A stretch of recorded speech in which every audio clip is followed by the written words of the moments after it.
Welcome back here on Live Now from Fox, 7:32 on the East Coast, 4:32 on the West Coast. Do want to get back to some breaking news that we are following at this hour, the latest out of the Middle East, as today does mark 1 year since Hamas launched a surprise attack on Israel, killing 1,200 people and taking more than 250 hostages, sparking the current war in Gaza. Now, just before the day began, Hezbollah launched a rocket attack, the Israel Defense Forces saying that it failed to intercept 5 rockets fired from Lebanon, with direct impacts reported in Haifa, Israel. At least 5 people wounded, all hit by shrapnel, and Israeli officials say all are expected to survive. Now, we do know there have also been attacks today on this somber anniversary coming in from the Houthis and Hamas. You can see this photo from the Israel War Room saying 1 rocket launched by Hamas terrorists from Gaza fell in central Israel. A lot to discuss as always here, so I do want to bring in a friend of the show to help break it down. We do have Dr. Asaf Romarowski, the Executive Director of Scholars for Peace in the Middle East. As always, Asaf, thank you so much for taking the time to join us and break down these developing situations. Again, we have a lot that is developing just over the past several hours here. Thank you as always for having me. Appreciate it. Of course. Well, first off, is it concerning that you had Hezbollah able to kind of make it through the aerial defense systems? The IDF was not able to shoot down these rockets. And now you also have a Hamas rocket coming in from Gaza that did kind of crash land there. Thankfully, no injuries in that one. Look, it is concerning all around, but of course, there is no doubt that Hamas has been degraded significantly to a point, at this point, I would say 95%. Hezbollah is really the main concern here. I mean, let's put it into military context. Hamas has always been a tactical threat. Hezbollah represents a strategic threat at large. In the larger proportionality issue, when Hamas started the war a year ago, Hamas had in its arsenal between about 30,000 rockets. Hezbollah is estimated to have about 200,000. So even with the latest magnificent military successes that the Israelis have had, not to mention the intelligence of taking out the top brass of Hezbollah, there's still a concern that Hezbollah can, of course, send these rockets into Israel, and that's what you're seeing happening now. Thankfully, as you said, there has been no injuries, only property damages that we've seen over the weekend. But that's a main concern that's exactly why Israel is going into all of this, given the fact that you have between 60 and 70,000 Israelis in the north who have been displaced and cannot go back to their homes, and this is exactly the threat that they're living under and have been living under now for exactly a year as we mark the year anniversary of 10/7. Hassan Nasrallah, the head of Hezbollah, is dead. We know that, the IDF taking him out, but also all of the other people who are likely to be leaders right after him. There's been strikes on them, and they have also been taken out. So do we really know who is leading Hezbollah? Is there any clear answer, or are they kind of in disarray at this point? So positively, as you said correctly, the top brass has been taken out in a really magnificent, actionable intelligence by the Israelis. As always, the calls, the shots have been called from Iran. I mean, Tehran is calling the shots.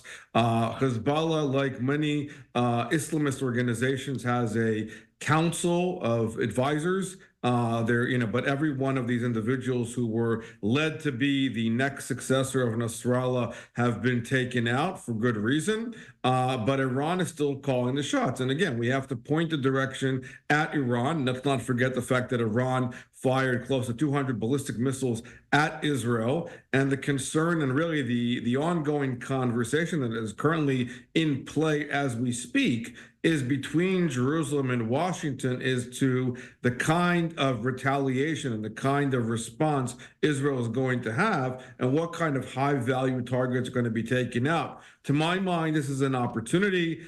We should go after the nuclear targets. I'm sure that there is a great deal of hesitation, to say the least, in Washington as we are about a month before the election of as far as going after Tehran exactly. But Iran has had its footprint, it's had its blood all over all of this from the beginning of 10/7. Iran is the #1 patron, let's not forget, of all of the seven of the multi-front war, at least 7 fronts that Israel has been funding, and Iran has a nuclear capability, whereas the others have conventional, though Hezbollah has also potentially chemical and biochemical capabilities as well, and those are obviously also main concerns.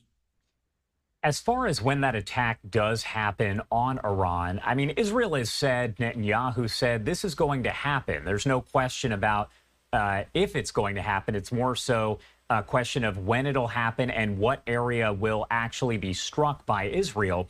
Could it actually happen today on October 7th? Would Israel want to do that? That I can't, predict. I mean, I don't predict, things that, that the Israelis have to have their own, kind of decision-making processes. I think that the state of Israel today is marking the barbarity, the slaughter of 10/7. I mean, we've been living with this for a year now. For Israelis, every day is 10/7. From a proportionality standpoint, that's about 13 times of a 9/11 type attacks, on the state of Israel, given the proximity, given the size of the state of Israel, and given the fact that really in Israel, every citizen has been either once removed or knows somebody who has been impacted by the war itself.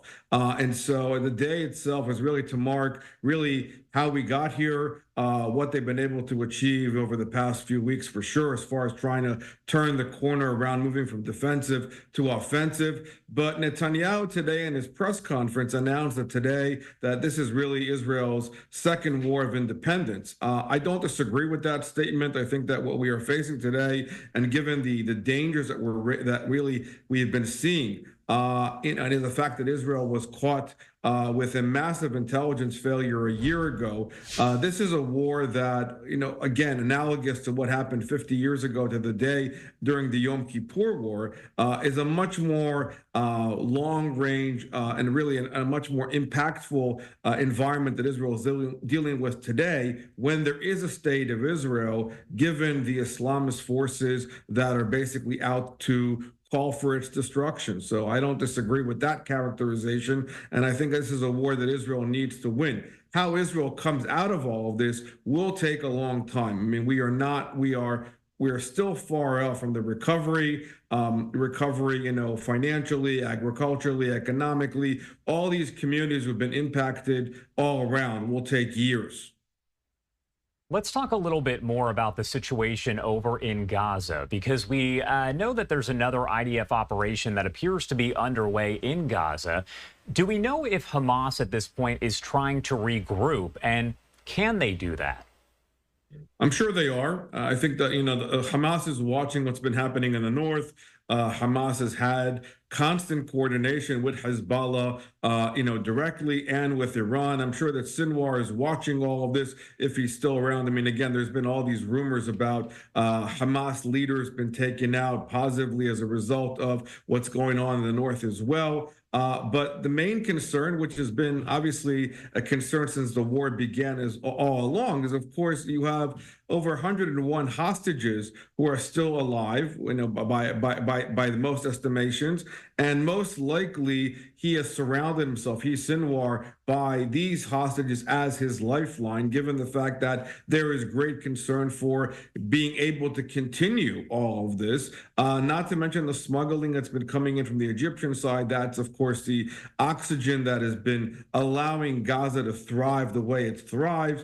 And so Hamas is trying to show all of this. Let's also not forget that we've also seen now an increase of attacks in the area of Judea and Samaria, the West Bank, as far as being amplified by the current environment. And on the day of the attack that happened from Iran, you also saw Hamas sympathizers and activists who were involved with the attack in Jaffa. So again, this is hitting all points and all centers inside of Israel, not only coming in from the outskirts as far as the north and the south, they're hitting center points inside of Israel. And this is where this multi-front war is evolving and metastasizing, even even now when Hamas has been significantly degraded, but not enough yet to finish up the job. And that's what needs to happen. And as you mentioned, there's reports that have been circulating for a while now that Sinwar is alive. You've heard different reports that he's maybe sick or dead. Everything just kind of changing here on a daily basis, depending on what source, quote unquote, you ask.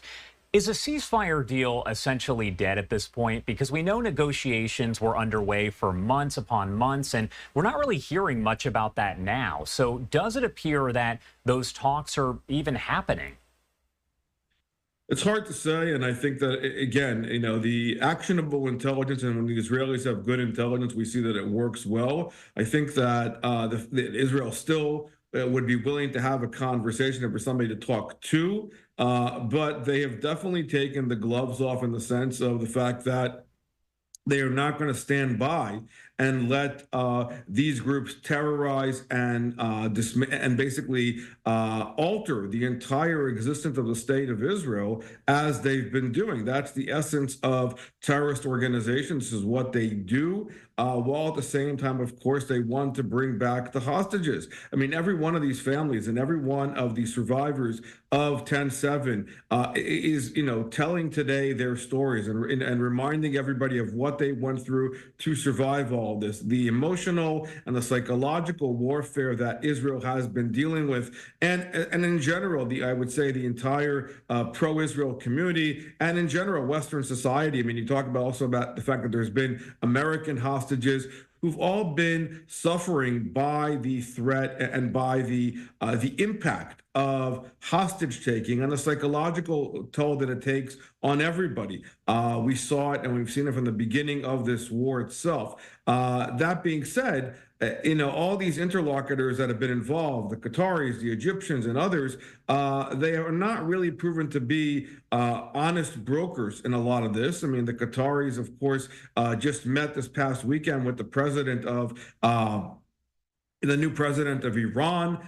They've released more monies to Iran. These are all concerning steps. We should not be doing any of those steps. If anything, we should be increasing the pressure on Tehran, not releasing any kind of sanctions relief on them. They are the ones who are responsible for all of this. And I would say that all of us, I mean, that is the United States and Israel, we are fighting the same kind of enemies. Israel's enemies are America's enemies, and we need to reestablish deterrence immediately. This kind of wishy-washy mentality of trying to talk about diplomatic tracks is not helping. The unfortunate reality is that, of course, these hostages, are caught in between all of this, and that's what's really the difficult part as far as dealing with these entities and dealing with the whole impact of the hostage taking. All right. Asaf, as always, thank you so much for taking the time to join us and break it all down. So many developments. So we appreciate you being here with us. Thank you. As always, I appreciate your time.